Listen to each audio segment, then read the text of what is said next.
मेरे देश की धरती सोना उगले उगले हीरे, इसकी धरती सोना उगले उगले हीरे मोती। मेरे देश की धरती, मेरे देश की धरती, मेरे देश की धरती सोना उगले उगले हीरे मोती। मेरे देश की धरती, मेरे देश की धरती। अरे रुको रुको बच्चों, आप लोग ऐसे गाना गा के कहाँ जा रहे हो? हम बस ऐसे गा रहे थे। आप लोग जिस गीत को गा रहे हो क्या आपको उसका मतलब पता है? हाँ, थोड़ा सा बहुत। स्कूल में हमें हमारी टीचर बता रही थी। क्या बता रही थी आप लोग की टीचर ने? कि हमारी धरती मतलब हमारे देश की मिट्टी हमारे लिए सोना उगलती है और हमें सब कुछ देती है। अच्छा, अगर हमारे देश की धरती हमें सब कुछ देती है तो फिर हम इस देश की धरती के लिए हम क्या करते हैं और उसके प्रति हमारा क्या जिम्मेदारी होना चाहिए? हाँ, इसके प्रति हमारा जिम्मेदारी है। क्या जिम्मेदारी होना चाहिए? हमें अपने पर्यावरण को स्वच्छ एवं सुंदर रखना चाहिए। क्या पर्यावरण को स्वच्छ रखते हो? हाँ, बिल्कुल, क्यों नहीं। तो फिर इस विषय पर मैं आप लोग को एक परीक्षा लेना चाहता हूँ। परीक्षा? कैसी परीक्षा? जरा ठहरो, जल्दी की इस बात की। लेकिन एक शर्त है। क्या शर्त है? अगर हम परीक्षा में पास हुए तो आप हमें क्या दोगे? आप लोग जो भी चाहो। क्या एक टॉफी मिलेगा? हाँ जरूर।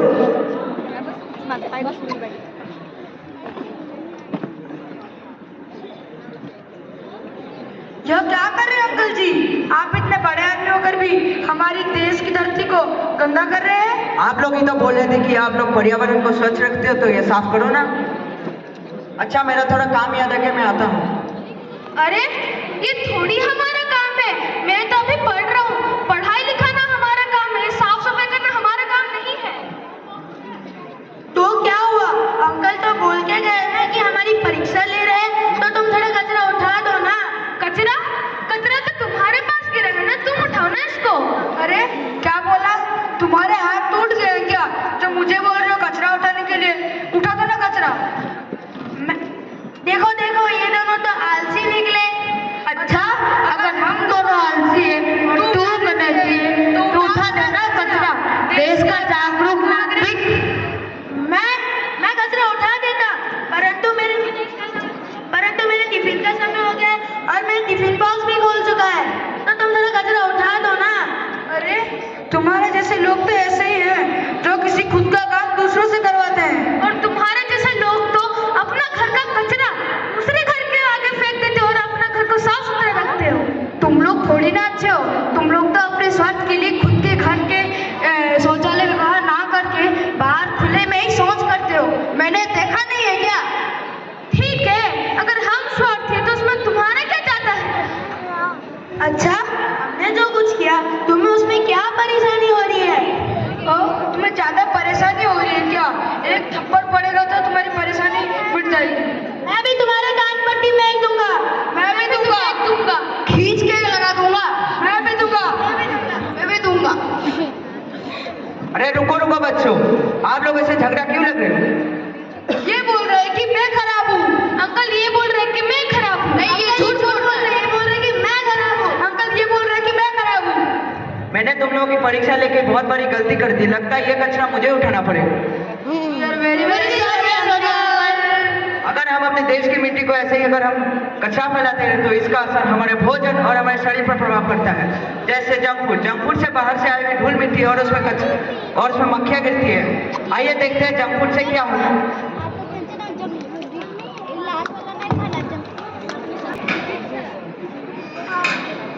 अरे अरुण, तुझे क्या हुआ है? तो इसे मुरझाया हुआ क्यों है? हमें भी तो पता चले।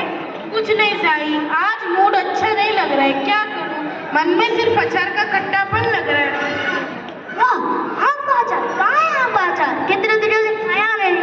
आम का अचार? कहाँ है अचार? हमें भी तो बताओ।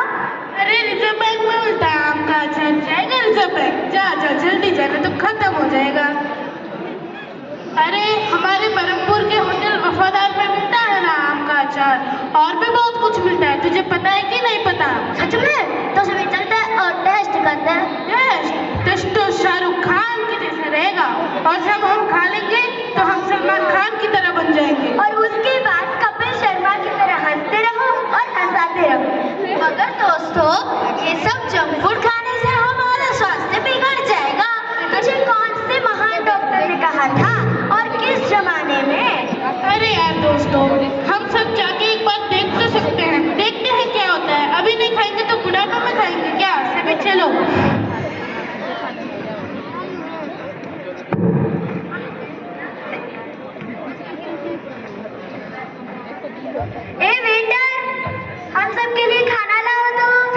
को क्या चाहिए?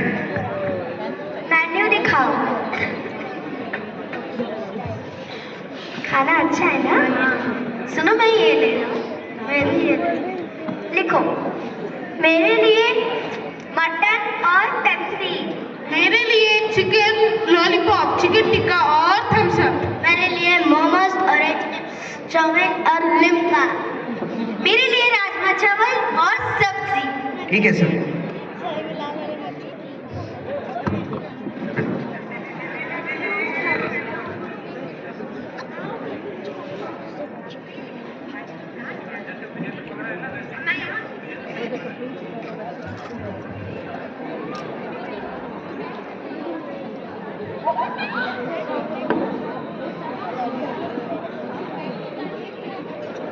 ये लीजिए सर।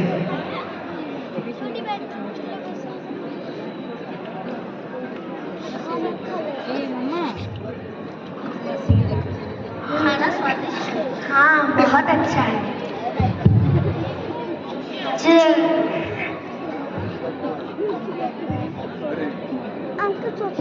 खाना अच्छा है ना? हाँ चलो किसी और ने नहीं। हाँ ठीक है।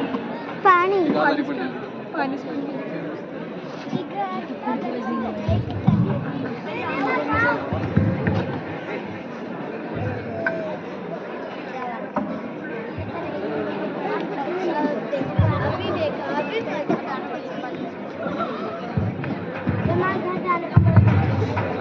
अरे चैतन्य घर पे है क्या? हाँ हाँ चैतन्य घर पे है। नमस्ते। नमस्ते। आप चैतन्य को बुला सकती हैं? हाँ जी जरूर।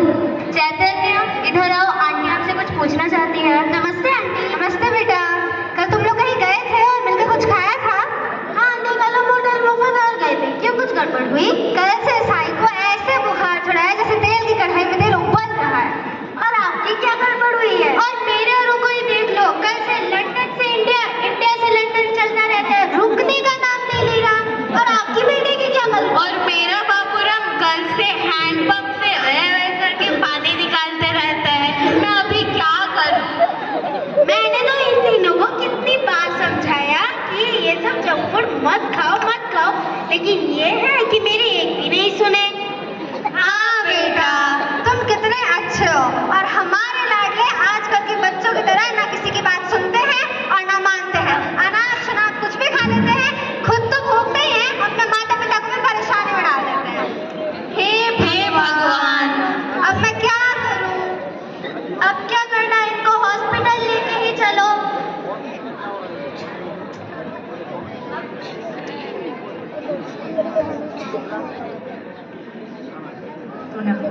अब मेरे बेटे को ही देख लो, उसने जंक फूड नहीं खाया जिस वजह से उसका स्वास्थ्य नहीं बिगड़ा, मगर तुम्हारे बच्चों ने जंक फूड खाया जिस वजह से उनका स्वास्थ्य बिगड़ गया। इसीलिए जंक फूड नहीं खाना चाहिए। जंक फूड खाने से ही नहीं, मोबाइल चलाने पर भी लोग अस्वस्थ होते हैं। आइए चलिए देखते हैं कि मोबाइल चलाने पर क्या असर होता है।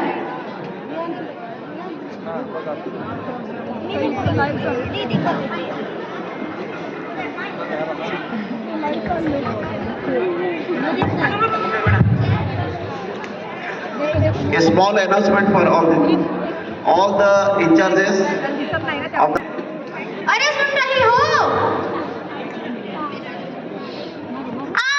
मम्मी छोड़ दो, दर्द हो रहा है। क्या तुम्हें सुनाई नहीं दे रहा है क्या? मैं बहुत देर से तुम्हें बुला रही हूँ। हाँ और एक बात, तुम्हें कुछ होमवर्क मिला था, कर लिया? सिर्फ फोन में ही लगी रहती हो। रुको आज तुम्हारे टीचर को बताती हूँ। नहीं नहीं, टीचर को मत बताना, मैं होमवर्क कर दूंगी। अरे मम्मी देखो, मोबाइल में आपका फेवरेट कुकिंग प्रोग्राम आया है, जाइए देखिए, अच्छा लगेगा। हाँ अच्छा लगेगा।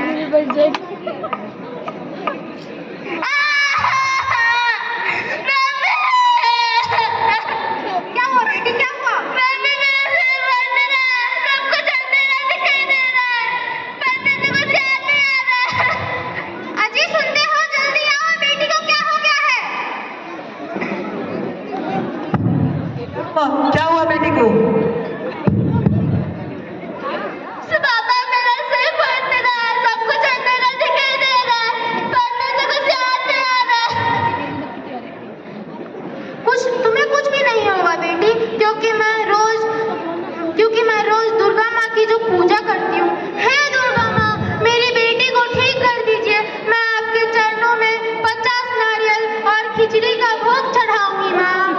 बेटी को लेकर डॉक्टर के पास चलते हैं, डॉक्टर को जितना भी भोग चढ़ाना होगा चढ़ाएंगे। वैसे बेटी तुम कितने घंटे मोबाइल देखती हो? दादी मैं सच बताऊं, मैं दिन में ज्यादा नहीं देखती, दिन में बस 5 घंटे ही देखती हूँ। क्या कहा? 5 घंटे मोबाइल देखती है और तुम्हारी मम्मी कुछ नहीं कहती? वह मेरी बात थोड़ी ना मानती है। अब भुगतो, अब परीक्षा नजदीक आ रही है, क्या दुर्गा माता को नारियल और भोग चढ़ाओगी? क्या दुर्गा माता तुम्हारे लिए आके परीक्षा लिखेंगे? अरे भगवान, क्या जमाना आ गया है। चलो बेटी को लेकर डॉक्टर के पास चलते हैं।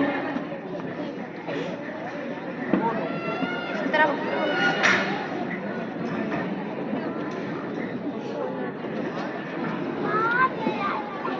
कोई अंदर है? हाँ हाँ आइए। अरे अरे बेटा तुम्हें क्या हुआ? मेरा सिर फट रहा है, सब कुछ अंधेरा दिखाई दे रहा है, पढ़ने से कुछ याद नहीं आ रहा है। अच्छा तुम क्या मोबाइल देखती हो? हाँ देखती हूँ। कितने देर देखती हो? दिन में सिर्फ 5 घंटे। अच्छा तो ये बीमारी का मूल्यकरण। सुनिए, इस बीमारी के लिए कोई सही दवा तो नहीं है, लेकिन मैं अभी कुछ नुस्खे लिख के दे रही हूँ, शायद से ठीक हो जाए। और हाँ लेकिन हाँ मोबाइल चलाना बंद करना पड़ेगा, नहीं तो बीमारी और भी गंभीर हो सकती है। तो हमने इसे क्या सीखा? स्वच्छ एवं उत्तम जीवन यापन के लिए स्वच्छ परिवेश, सही भोजन एवं उत्तम चिंतन की आवश्यकता है। तो आइए सभी एक साथ